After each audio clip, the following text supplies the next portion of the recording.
साथियों, आज की वीडियो में हम कवर करेंगे 100 मॉडर्न हिस्ट्री के मोस्ट इम्पॉर्टेंट क्वेश्चंस। इससे पहले कि अगर आपने वीडियोस 3 नहीं देखे हैं, 300 क्वेश्चन, उन्हें ज़रूर देखें। 500 क्वेश्चंस में हमारा हिस्ट्री का पूरा पोर्शन है वो कंप्लीट हो जाएगा। चलिए इस वीडियो को स्टार्ट करते हैं। भारत का पहला गवर्नर जनरल कौन बना? तो भारत का पहला governor general Lord William Bentinck बना था। और अगर पूछा जाए आपसे बंगाल का पहला गवर्नर जनरल कौन था, तो बंगाल का पहला गवर्नर जनरल था वारेन हेस्टिंग्स। तो दोनों में कन्फ्यूजन यहाँ पे क्रिएट नहीं करनी है। इसके बाद में देखते हैं, सती प्रथा को समाप्त करने में किस गवर्नर जनरल ने योगदान किया था? तो सती प्रथा के लिए योगदान किया था विलियम बेंटिक ने। ठीक है। सती प्रथा को समाप्त करने में किस भारतीय का सबसे अधिक योगदान रहा? तो राजा राम मोहन राय का रहा था। नेक्स्ट देखते हैं, ठगी प्रथा को समाप्त किसने किया? ठगी प्रथा को समाप्त किया था विलियम बेंटिक ने।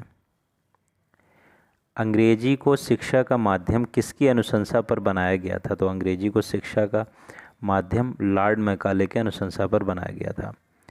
प्रथम आंग्ला सिख युद्ध किस गवर्नर जनरल के दौरान हुआ था? आंग्ला सिख युद्ध 2 हुए थे, तो प्रथम हुआ था ये लॉर्ड हार्डिंग गवर्नर था, तब हुआ था। और जब द्वितीय हुआ था, तो द्वितीय में गवर्नर जनरल कौन था? तो द्वितीय में गवर्नर जनरल लॉर्ड डलहौजी था। इसके बाद में जो पंजाब का पोर्शन था वो भी ब्रिटिश के अंडर में आने लगा था। ठीक है। इसके बाद में व्यक्तिगत सिद्धांत या हड़प नीति किस गवर्नर जनरल ने लागू किया था? तो लॉर्ड डलहौजी ने किया था। नेक्स्ट देखते हैं, कोलकाता, मद्रास और मुंबई में एक एक विश्वविद्यालय किस गवर्नर जनरल के दौरान बनाए गए थे? तो लॉर्ड कैनिंग के दौरान बनाए गए थे। नेक्स्ट क्वेश्चन, भारतीय रेलवे का जनक किसे माना जाता है? तो डलहौजी को भारतीय रेलवे का जनक माना जाता है। नेक्स्ट, 16 अप्रैल 1853 ईस्वी में पहली ट्रेन कहाँ से कहाँ तक चली थी? तो पहली ट्रेन मुंबई से थाने के बीच चली थी, 34 किलोमीटर। नेक्स्ट क्वेश्चन देखते हैं, लोक सेवा विभाग किस गवर्नर जनरल के दौरान बनाया गया था? तो डलहौजी के दौरान ही लोक सेवा विभाग बनाया गया था। शिमला को ग्रीष्मकालीन राजधानी किसने बनाया था?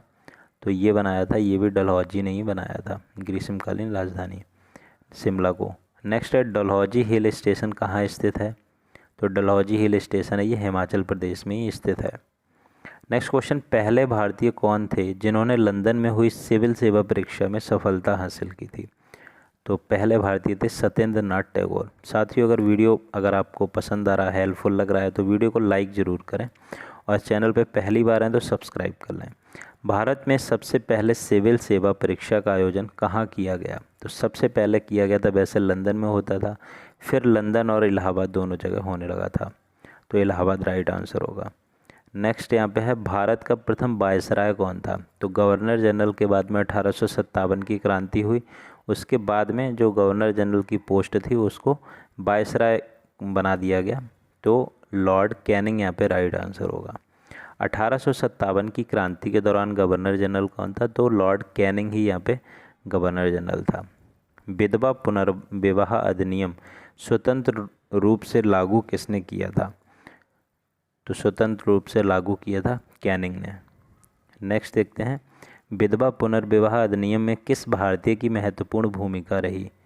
तो महत्वपूर्ण भूमिका ईश्वरचंद्र विद्यासागर की रही थी। नेक्स्ट देखते हैं, मुगल सम्राट के पद को किस अधिनियम के द्वारा समाप्त कर दिया गया? तो भारत सरकार अधिनियम 1858 के बाद समाप्त कर दिया गया, और जो बहादुर शाह जफर थे उन्हें रंगून की जेल में भेज दिया गया था। नेक्स्ट यहाँ पे देखते हैं, हड़प नीति को समाप्त किसने किया था? तो कैनिंग ने ही हड़प नीति को समाप्त किया था। भारत में अंग्रेजों के समय में प्रथम जनगणना 1872 ईस्वी में किसके कार्यकाल में हुई? मोस्ट इम्पॉर्टेंट, तो लॉर्ड मेयो के। तो राइट आंसर लॉर्ड मेयो के कार्यकाल में हुई थी पहली बार जनगणना 1872 में। इसके बाद में कूका आंदोलन किस राज्य से संबंधित है? तो कूका आंदोलन है ये पंजाब राज्य से संबंधित है। स्थानीय स्वशासन की शुरुआत किसने की थी? तो स्थानीय स्वशासन की शुरुआत की थी रिपिन ने, लॉर्ड रिपिन। ठीक है। कैसे देखो याद रखेंगे, एक छोटी सी यहाँ पे ट्रिक देख सकते हो, स्थानीय में भी ना आता है और स्वशासन में भी ना आता है और रिपिन में भी ना आता है, तो एक बार में आपकी नज़र पड़ेगी तो यहाँ से आप राइट आंसर यहाँ पे कर देंगे। बाकी का आप एक दो बार पढ़ेंगे तो आपको ऐसे ही याद हो जाएगा। सन 1881 ईस्वी में सर्वप्रथम नियमित जनगणना किसने करवाई? नियमित जनगणना का मतलब हर 10 साल के बाद फिर जनगणना होने लगी, तो ये करवाई थी रिपन ने। नेक्स्ट देखते हैं, भारतीय राष्ट्रीय कांग्रेस की स्थापना 1885 ईस्वी में A.O. ह्यूम के द्वारा किस वायसराय के दौरान हुई? तो ये मतलब सिविल सेवा अधिकारी थे, रिटायर्ड, तो इन्होंने भारतीय राष्ट्रीय कांग्रेस की स्थापना की थी 1885 में, और वायसराय थे लॉर्ड डफरिन, ठीक है। और W.C. बनर्जी पहले अध्यक्ष बने थे और पहला अधिवेशन हुआ था कलकत्ता में। भारतीय पुरातत्व विभाग की स्थापना किसने की थी? तो लॉर्ड कर्जन ने की थी भारतीय पुरातत्व विभाग की स्थापना। 1825 ईस्वी में बंगाल विभाजन किसके शासनकाल में हुआ था? सुपर इम्पोर्टेंट क्वेश्चन है, सॉरी यहाँ पे 1905 होगा, ठीक है। 1905 ईस्वी में बंगाल विभाजन किसके शासनकाल में हुआ? तो ये हुआ था लॉर्ड कर्जन के शासनकाल में। नेक्स्ट देखते हैं, आगा खां एवं सलीमुल्लाह ने ढाका में मुस्लिम लीग की स्थापना किस वर्ष की? तो मुस्लिम लीग की स्थापना किस वर्ष हुई थी? तो 1906 में हुई थी। नेक्स्ट है, 1907 के किस अधिवेशन में कांग्रेस का दो भागों में विभाजन हो गया? तो 1905 में बंगाल विभाजन, 1906 में मुस्लिम लीग, और 1907 में क्या हुआ था? कांग्रेस में भी विभाजन हो गया सूरत अधिवेशन में, नरम दल और गरम दल में। और इसकी अध्यक्षता किसने की थी? ये हमारा नेक्स्ट क्वेश्चन है, सूरत अधिवेशन की अध्यक्षता किसने की थी? तो रास बिहारी बोस ने की थी। मुसलमानों के लिए अलग निर्वाचन व्यवस्था किस अधिनियम के अंतर्गत की गई थी? तो मार्ले मिंटो अधिनियम 1909 के अंतर्गत। 1911 ईस्वी में दिल्ली दरबार की अध्यक्षता किसने की थी? मतलब कौन आया था 1911 के दिल्ली दरबार में? तो जॉर्ज पंचम आए थे, और यहीं पे जो बंगाल विभाजन था उसको निरस्त कर दिया गया था, और राजधानी थी कोलकाता से दिल्ली स्थानांतरित कर दी गई थी। लेकिन ये स्थानांतरित हुई थी 1912 में, ठीक है। घोषणा 1911 में कर दी गई थी। बंगाल विभाजन को 1911 ईस्वी में किस वायसराय के द्वारा समाप्त कर दिया गया? मोस्ट इंपॉर्टेंट है, लॉर्ड हार्डिंग द्वितीय, ठीक है। एग्जाम में अगर लॉर्ड हार्डिंग भी दे तो आप उसे भी टिक कर देंगे, अगर लॉर्ड हार्डिंग प्रथम और द्वितीय हो तो द्वितीय करना है। नेक्स्ट क्वेश्चन है, कांग्रेस का एकीकरण और मुस्लिम लीग के साथ समझौता किस अधिवेशन में हुआ था? जैसे कि मतलब मुस्लिम लीग 1906 में बन गई थी और 1907 में कांग्रेस दो भागों में विभाजित हो गई थी। इसके बाद में किस अधिवेशन में मतलब सारे लोग मिल गए थे? तो लखनऊ अधिवेशन 1916 में, ठीक है। नेक्स्ट यहाँ पे देखते हैं, और मजूमदार इसके अध्यक्ष थे। और जलियांवाला बाग हत्याकांड किस वायसराय के दौरान हुआ था? तो लॉर्ड चैम्सफोर्ड, ये आपको याद रखना है, लॉर्ड चैम्सफोर्ड 1919 में हुआ था। मोपला विद्रोह का संबंध किस राज्य से है? तो केरल से है मोपला विद्रोह का संबंध। चौरी चौरा कांड कब हुआ था? तो चौरी चौरा कांड है ये 5 फरवरी 1922 में हुआ था। ये चौरी चौरा कांड है, ये कई बार एग्जाम में पूछा जाता है, सन भी पूछ ली जाती है और डेट भी पूछ ली जाती है, तो आपको याद रखना है। और चौरी चौरा ये गोरखपुर में है। चितरंजन दास एवं मोतीलाल नेहरू ने इलाहाबाद में स्वराज पार्टी की स्थापना किस वर्ष की थी? तो 1923 में की थी स्वराज पार्टी की। सारा कुछ सीक्वेंस वाइज है कि 1922 में क्या हुआ, फिर 1923 में। इसके बाद में साइमन कमीशन भारत किस वर्ष पहुंचा था? तो 1928 में। नेक्स्ट यहाँ पे क्वेश्चन देखते हैं, कांग्रेस के लाहौर अधिवेशन में पूर्ण स्वराज का लक्ष्य किस वर्ष रखा गया? मोस्ट इंपॉर्टेंट है, 1929 में पूर्ण स्वराज का लक्ष्य रखा गया, ठीक है। नेक्स्ट है, प्रथम गोलमेज सम्मेलन किस वर्ष हुआ? राउंड टेबल कॉन्फ्रेंस जो कि लंदन में होती थी, इसका पहला सम्मेलन था, ये 1930 में हुआ था, ठीक है। गांधी इरविन समझौता किस वर्ष हुआ? तो गांधी इरविन समझौता था ये 1931 में हुआ था। इसके बाद गांधी जी ने अपना आंदोलन ख़त्म कर दिया था, और इसके बाद में फिर गांधी जी ने स्टार्ट किया था। अंबेडकर और गांधी जी के बीच पूना पैक्ट समझौता किस वर्ष हुआ था? तो पूना पैक्ट हुआ था 1932 में, गांधी जी और अंबेडकर, भीमराव अंबेडकर जी के बीच में। सुभाष चंद्र बोस ने फॉरवर्ड ब्लॉक की स्थापना किस वर्ष की? तो 1939 ईस्वी में फॉरवर्ड ब्लॉक की स्थापना की। कांग्रेस में से ये गुट को निकाल के की थी, ये गुट बनाकर की थी मतलब। पाकिस्तान की मांग सबसे पहले किस वर्ष के मुस्लिम लीग के लाहौर अधिवेशन में हुई थी? तो ये साथियों हुई थी 1940 के, जो मुस्लिम लीग के भी अधिवेशन होते थे तो लाहौर अधिवेशन था उसमें हुई थी, मोहम्मद अली जिन्ना के द्वारा। क्रिप्स मिशन है भारत कब आया था? तो क्रिप्स मिशन है भारत 1942 में आया था। कांग्रेस ने भारत छोड़ो आंदोलन कब प्रारंभ किया था? तो मंजूर कर लिया गया था इसे कांग्रेस के द्वारा, मतलब भारतीय राष्ट्रीय कांग्रेस के द्वारा 8 अगस्त 1942 को, लेकिन आंदोलन शुरू किया गया 9 अगस्त 1942 से। Next question, cabinet mission Bharat कब आया था? तो कैबिनेट मिशन आया था 1946 में, और अभी हमने क्रिप्स मिशन देखा था, तो क्रिप्स मिशन 1942 में। तो दोनों बातें आपको याद रखनी है। कैबिनेट मिशन 1946 में। स्वतंत्र भारत के प्रथम एवं अंतिम भारतीय गवर्नर जनरल कौन थे? तो चक्रवर्ती श्री राजगोपालाचारी स्वतंत्र भारत के बाद में ये बने थे, और इसके बाद में इस पोस्ट को ख़त्म कर दिया गया था। नेक्स्ट क्वेश्चन देखते हैं, मंगल पांडे का संबंध किस बंगाल नेटिव इन्फेंट्री से था जिन्होंने 1857 की क्रांति में अहम भूमिका निभाई थी? तो 34वीं इन्फेंट्री से था। 1857 की क्रांति के समय भारत का गवर्नर जनरल कौन था? तो भारत का गवर्नर जनरल लॉर्ड कैनिंग। 1857 की क्रांति के समय इंग्लैंड का प्रधानमंत्री कौन था? तो पॉरम स्टैन। यही क्वेश्चन सेम पूछा जाता है कि स्वतंत्रता के समय कौन था ब्रिटेन का प्रधानमंत्री? तो इटली था। ठीक है, आगे हम क्वेश्चन में देख भी लेंगे। 1857 के मामले की जांच हेतु किस कमीशन को नियुक्त किया गया था? तो पील कमीशन नियुक्त की गई थी। ठीक है, 1857 की महान क्रांति में इलाहाबाद के नायक कौन थे? तो इलाहाबाद के नायक थे लियाकत अली। ठीक है, लियाकत अली। नेक्स्ट देखते हैं, कांग्रेस, ये स्टेटमेंट कुछ लोगों ने कहे थे, ये एग्ज़ाम में पूछे जाते हैं। कांग्रेस केवल सूक्ष्मदर्शी अल्पसंख्यक का प्रतिनिधित्व करती है, किसने कहा था? तो ये डफरिन ने कहा था। अब कैसे याद रखोगे, क्योंकि कांग्रेस डफरिन के ही कार्यकाल में बनी थी, तो इन्होंने यही कहा था कि सूक्ष्मदर्शी अल्पसंख्यक का प्रतिनिधित्व करती है। ठीक है, कांग्रेस अपने पतन की ओर लड़खड़ाती जा रही है, ये किसने कहा था? तो ये कर्जन ने कहा था। ठीक है, कर्जन ने कहा था लड़खड़ाती जा रही है, और इसी कर्जन ने ही बंगाल विभाजन किया था। ठीक है, धन निकासी के सिद्धांत का प्रतिपादन किसने किया था? तो धन निकासी का किया था प्रतिपादन दादा भाई नौरोजी ने।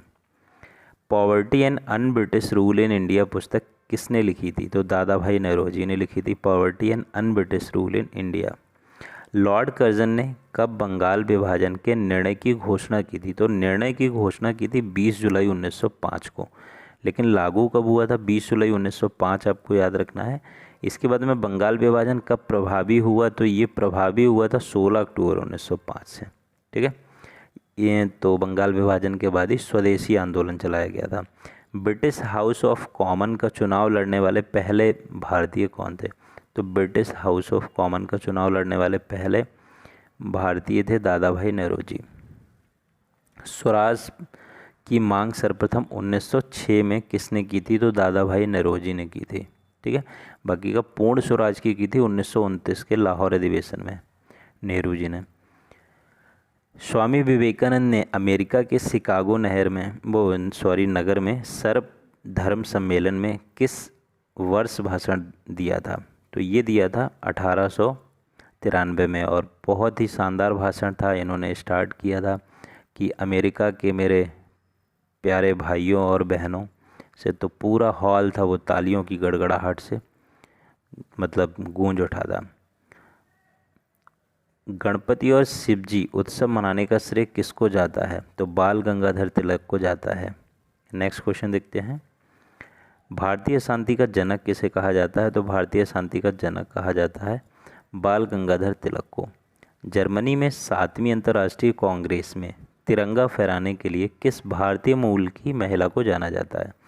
तो ये बेसिकली भारतीय मूल की जर्मन थी, और 7वीं अंतर्राष्ट्रीय कांग्रेस में तिरंगा इन्होंने फहराया था, और नाम इनका था वीका जी रुस्तम कामा। बहुत ही इंपॉर्टेंट क्वेश्चन है, सारे क्वेश्चन बहुत ही सिलेक्टेड हैं, आपको याद रखने हैं।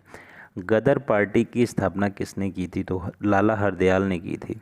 इस वीडियो को आप एग्ज़ाम से पहले देख के जाएंगे तो आपको यहाँ से काफ़ी क्वेश्चन एग्ज़ाम में मिलेंगे हूबहू।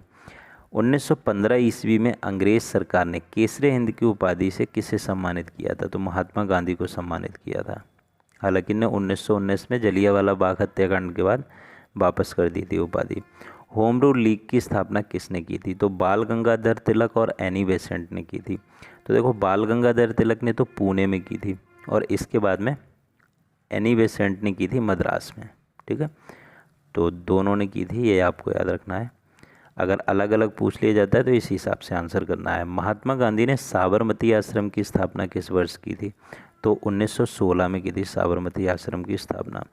गांधी जी ने सत्याग्रह का सर्वप्रथम प्रयोग कहाँ किया था? तो सर्वप्रथम प्रयोग तो दक्षिण अफ्रीका में किया था। इसके बाद में भारत में सत्याग्रह का प्रयोग 1917 ईस्वी में गांधी जी ने कहाँ किया था? तो चंपारण बिहार में किया था। ठीक है। जलियांवाला बाग हत्याकांड कब हुआ था? तो डेट आपको याद रखनी है, 13 अप्रैल 1919 को हुआ था। जलियांवाला बाग हत्याकांड की जांच के लिए किस कमेटी को बनाया गया था? तो लॉर्ड हंटर कमेटी। तो जलियांवाला बाग हत्याकांड में जनरल डायर जो था उसने गोलियां चलवा दी थी, तो बहुत लोग मारे गए थे इसमें। नेक्स्ट यहाँ पे देखते हैं, गांधी जी ने असहयोग आंदोलन कब प्रारंभ किया था? तो सबसे पहले तो 1 अगस्त 1920 को किया था। ठीक है। उसके बाद चौरी चौरा कांड के बाद क्या हुआ था कि इन्होंने बंद कर दिया था। उसके बाद फिर चालू किया था, और इसके बाद जो गांधी इरविन समझौता 1931 हुआ था, इसमें इन्होंने समाप्त कर दिया था। उसके बाद में इन्होंने फिर से स्टार्ट किया था, तो आपको याद रखना है। स्वराज पार्टी की स्थापना चित्तरंजन दास और मोतीलाल नेहरू ने किस वर्ष की? तो स्वराज पार्टी की स्थापना चित्तरंजन दास और मोतीलाल नेहरू ने 1923 में की थी, और अध्यक्ष चित्तरंजन दास बने थे।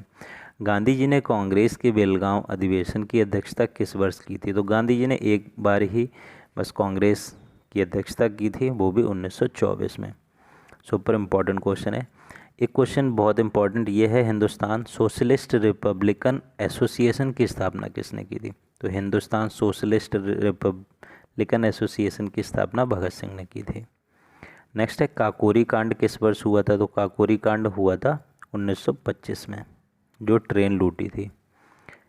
नेक्स्ट यहाँ पे क्वेश्चन है, पहले भारतीय क्रांतिकारी मुसलमान कौन थे जो स्वतंत्रता के लिए फांसी के तख्ते पे लटके थे? तो अशफाक उल्लाह खां। इन्हीं के नाम पे अशफाक उल्लाह खां पक्षी अभ्यारण्य जो गोरखपुर में बनाया जा रहा है। साइमन आयोग के विरोध में लाठीचार्ज में किस राजनेता की मृत्यु हुई थी? तो लाला लाजपत राय की मृत्यु हुई थी। नेक्स्ट क्वेश्चन है, कांग्रेस के लाहौर अधिवेशन में पूर्ण स्वराज का लक्ष्य किस वर्ष घोषित किया गया? तो पूर्ण स्वराज का लक्ष्य घोषित किया गया था 1929 ईस्वी में। नेक्स्ट है, गांधी जी ने दांडी मार्च साबरमती आश्रम से कब शुरू की? तो दांडी मार्च साबरमती आश्रम से शुरू की थी 12 मार्च 1930 को। तो यहाँ पे 79 लोगों के एक ग्रुप को लेके साबरमती से दांडी तक पैदल यात्रा की थी। और गांधी जी ने दांडी पहुंचकर नमक कानून तोड़कर सविनय अवज्ञा आंदोलन की शुरुआत कब की थी? तो ये पहुंचे थे 6 अप्रैल 1930 को। वहाँ नमक कानून तोड़कर सविनय अवज्ञा आंदोलन की शुरुआत की थी। गांधी इरविन पैक्ट जो कि 1931 ईस्वी में हुआ था, अन्य किस नाम से जाना जाता है? तो गांधी इरविन समझौता है, ये दिल्ली समझौता के नाम से भी जाना जाता है, याद रखना है। महात्मा गांधी ने किस गोलमेज सम्मेलन में कांग्रेस का प्रतिनिधित्व किया था? तो दूसरे गोलमेज सम्मेलन में किया था, जो कि 1931 में हुआ था। पहला 30 में, दूसरा 31 में और तीसरा 32 में। नेक्स्ट क्वेश्चन है, तीनों गोलमेज सम्मेलन में कौन शामिल हुए थे? तो तीनों में शामिल हुए थे भीमराव अम्बेडकर। नेक्स्ट है, सुखदेव, भगत सिंह एवं राजगुरु को फांसी कब हुई थी? और ये दिन है, ये शहीद दिवस के रूप में मनाया जाता है 23 मार्च 1931 को। नेक्स्ट है, 1939 ईस्वी में महात्मा गांधी द्वारा प्रस्तावित किस प्रत्याशी को हराकर सुभाष चंद्र बोस ने कांग्रेस के अध्यक्ष बने थे?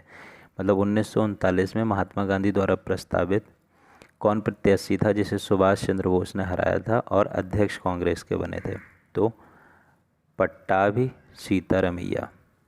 नेक्स्ट है क्वेश्चन, कांग्रेस के भीतर ही एक नए गुट फॉरवर्ड ब्लॉक की स्थापना किसने की थी? तो सुभाष चंद्र बोस ने की थी।